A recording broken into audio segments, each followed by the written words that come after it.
श्री सीताराम जी महाराज की जय। श्री हनुमान जी महाराज की जय। श्री सद्गुरुदेव भगवान की जय। सब संत भगवान की जय। श्री राधा रानी की जय। जय जय सीताराम। जिस दिन यह जीवात्मा वैष्णव दीक्षा लेता है, वैष्णव दीक्षा मतलब भगवान की शरणागति ग्रहण करता है, उस दिन पितृलोक में उसके पितृगण बहुत खुश होते हैं, उत्सव मनाते हैं। ब्रह्मा जी के यहाँ ब्रह्मा जी भी उस दिन उत्सव मनाते हैं। भगवान शंकर गदगद होकर के डमरू बजा करके नाचते हैं। आज एक जीवात्मा भगवत शरणागति की दीक्षा ले रहा है, वैष्णव दीक्षा ले रहा है। आज भगवत प्राप्ति के युग पितृगण इसलिए उत्सव मनाते हैं, मेरे कुल खानदान का व्यक्ति आज वैष्णव हो रहा है, हम सबका कल्याण हो जाएगा, हम सबका उद्धार हो जाएगा। जिस कुल खानदान में एक वैष्णव होता है उसके 21 पीढ़ी का उद्धार हो जाता है। 10 पीढ़ी पीछे जो आने वाली है और 10 पीढ़ी आगे जो 10 पीढ़ी पीछे जो निकल गई, 10 पीढ़ी आगे जो आने वाली है, एक वर्तमान में 21 पीढ़ियों का उद्धार हो जाता है, मतलब भगवत प्राप्ति। इसलिए पितृगण खुश हैं कि आज हमारे कुल खानदान का एक व्यक्ति वैष्णव हो रहा है, हम सबका कल्याण हो जाएगा। ब्रह्मा जी खुश होते हैं कि हमारी सृष्टि का एक व्यक्ति आज वैष्णव हो रहा है, भगवत प्राप्ति कर रहा है। इसलिए ब्रह्मा जी खुशी होती कि मेरी सृष्टि सफल हुई। शंकर जी खुशी होती कि शंकर जी परम वैष्णव हैं, चलो मेरे परिवार में एक वैष्णव हो रहा है, परम वैष्णव हो रहा है। इसलिए जिस दिन व्यक्ति वैष्णव दीक्षा लेता है उस दिन उसके पितृलोक, ब्रह्मलोक और शिवलोक में उत्सव मनाया जाता है। भगवान शंकर कहते हैं, सोकुल उमा धन्य सुन हे पार्वती, अपनी प्राण प्रिया भार्या पार्वती जिसे शंकर जी कहते हैं, सोकुल उमा धन्य सुन जगत पूज्य सुपुनीत, हे पार्वती वह कुल धन्य है, जगत पूज्य और परम पवित्र है। सोकुल उमा धन्य सुन जगत पूज्य सुपुनीत, श्री रघुवीर परायण जेहनर उपज विनीत। भगवान की शरणागति जिस परिवार कुल खानदान का कोई व्यक्ति लेता है उसका कुल धन्य हो जाता है, जगत पूज्य हो जाता है, परम पवित्र हो जाता है। यदि कोई वैष्णव होता है तो शंकर जी की वाणी है कि वह कुल धन्य है, जगत पूज्य है, परम पवित्र है। तो जिस दिन वैष्णव दीक्षा व्यक्ति लेता है उस दिन सारा लोग उत्सव मनाता है। आज एक व्यक्ति भगवान की प्राप्ति का के योग्य बन रहा है। वैष्णव दीक्षा में वैष्णव का मतलब क्या होता है? जो भगवान विष्णु का हो गया। भगवान विष्णु के स्वरूप ही राम जी हैं, श्री कृष्ण जी हैं और भगवान नारायण हैं। तीनों एक स्वरूप हैं, राम जी, कृष्ण जी, भगवान नारायण। इनको वैष्णव कहते हैं। इनकी जो शरणागति लेता है, इनकी जो उपासना करता है वो वैष्णव कहता है। वैष्णव के कुछ लक्षण होते हैं। भगवान राम जी के भी ऊर्ध्वपुंड तिलक है, सीधे तिलक है, सफ़ेद बीच में लाल। भगवान कृष्ण के भी ऊर्ध्वपुंड तिलक है और भगवान नारायण के भी ऊर्ध्वपुंड तिलक है, बीच में लाल, दोनों तरफ सफ़ेद। ये वैष्णव पहचान है, तिलक।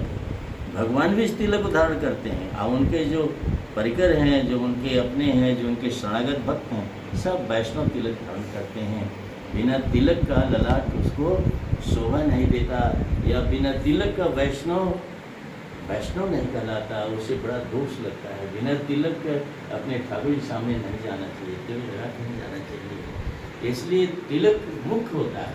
और गले में तुलसी होती है, भगवान को अति प्रिय तुलसी जब गले में होती है तो ठाकुर जी फिर नहीं देखते हैं कि ये अच्छा है या खराब है, क्या किया क्या नहीं किया। तुलसी से ही भगवान को बहुत प्रिय हो जाता है, भगवान उसको अपना लेते हैं। अपना लेने के बाद उसके सारे दोषों को मुक्त कर देते हैं, शुद्ध साफ पवित्र बना लेते हैं और हमेशा ख्याल रखते हैं कि फिर इस गंदगी में न लिपटे। इसलिए ठाकुर जी उसका सब चिंता करते हैं, उसे शुद्ध भी करते हैं, अशुद्ध बनाए रखने के लिए हमेशा उसके ऊपर ख्याल भी रखते हैं। एक वैष्णव की रहनी अलग होती है। भगवान शंकर भी प्रशंसा करते हैं कि अरे ये तो वैष्णव है, देखो वैष्णव का स्वभाव क्या होता है। वैष्णव का स्वभाव एक अलग स्वभाव होता है। वैष्णव के अंदर दया की भावना होती है। वैष्णव जन तो तेने कहिए जो पीर पराई जाने रे। वैष्णव तो वह है जो दूसरे की पीड़ को समझे, दूसरे की पीड़ा को समझे, वह वैष्णव है। किसी को पीड़ा पहुंचाना दूर रहा, किसी को पीड़ा में वो देख भी नहीं सकता। किसी की पीड़ा यदि है तो उसे देख भी नहीं सकता, देखने से उसे कष्ट होता है। इसलिए वैष्णव किसी को दुख नहीं देता। हाँ, वैष्णव सुख का कारण बनता है। यदि किसी को कोई कष्ट है तो अपने ठाकुर से प्रार्थना करता है, स्वयं प्रयास करता है कि इस कष्ट से मुक्त हो जाए या इस कष्ट से छुटकारा पाए। यह वैष्णव का स्वभाव होता है। वैष्णव कभी अपना समय किसी के निंदा स्तुति में नहीं व्यर्थ करता। वैष्णव निंदा किसी की नहीं, निंदा से बहुत दूर रहता है। अरे मेरे कान बने हुए हैं सुंदर भगवान के चरित्र सुनने के लिए, भगवान का गुणगान सुनने के लिए, दूसरे के निंदा सुनने के लिए नहीं है। निंदा सुनने से तो कान दूषित होता है। कान से निंदा सुनने पर भीतर मन में विकार पैदा होता है। इसलिए किसी की निंदा न सुनने के लिए कान व्यक्ति हमेशा बंद रखता है। कान बंद रखते हैं, आँख बंद रखते हैं, मुंह बंद रखते हैं। मुंह से किसी की निंदा नहीं करेंगे, कान से किसी की निंदा नहीं सुनेंगे, आँखों से नहीं देखेंगे, जो देखने लायक चीज़ नहीं उसे नहीं देखेंगे। ये वैष्णव की रहनी होती है। वैष्णव जो है अपने सब हाथों से वह हमेशा अच्छा काम करता है। ठाकुर जी की सेवा करना, भजन करना, दान पुण्य करना, किसी की सेवा करना, इन हाथों से कभी वह ऐसा दूषित कर्म नहीं करता है जिससे ठाकुर जी को हो कि हमने हाथ दिया, उस हाथ का उपयोग भी कैसे कर रहा है। इसलिए वैष्णव के हाथ, वैष्णव के पांव भगवान के तीर्थों में घूमते हैं, तीर्थों में घूमते रहते हैं। हर तीर्थों में हमारे यहाँ जज साहब आते हैं, धरती पर कोई ऐसा तीर्थ नहीं है जहाँ वो नहीं गए हों। सब जहाँ छुट्टी मिली 2 दिन की चल दिए, कभी कहीं, पूरे देश में घूमते रहते हैं। जहाँ जहाँ भगवान राम जी गए वहाँ वो जाते आते रहते हैं। इसलिए वैष्णव का स्वभाव होता है। वैष्णव का स्वभाव, ललाट पर तिलक हो बढ़िया सुंदर, गले में तुलसी हो और जीवा पर राम नाम हो, जब फुर्सत हो तो हाथ में सुंदर माला झोरी हो, नाम जप हो। यह वैष्णव की रहनी होती है। वैष्णव इस रहनी से रहता है, ठाकुर जी को गदगद कर लेता है। ठाकुर जी के हृदय में उसके प्रति अपार प्यार बढ़ जाता है। ठाकुर जी दिन गिनते हैं, इतना दिन इसको रहना है, समय पूरा हो हम इसको अपने पास बुला लेंगे। अपने पास बुला करके ठाकुर जी उसको हमेशा हमेशा के लिए संसार से दुख से मुक्त करके अपने में मिला लेते हैं। जहाँ आनंद ही आनंद है, जहाँ सुख ही सुख है, ढूंढने पर भी जहाँ दुख नहीं दिखाई देता। यह वैष्णव। श्री सीताराम जी महाराज की जय। श्री हनुमान जी महाराज की जय। जय जय सीताराम।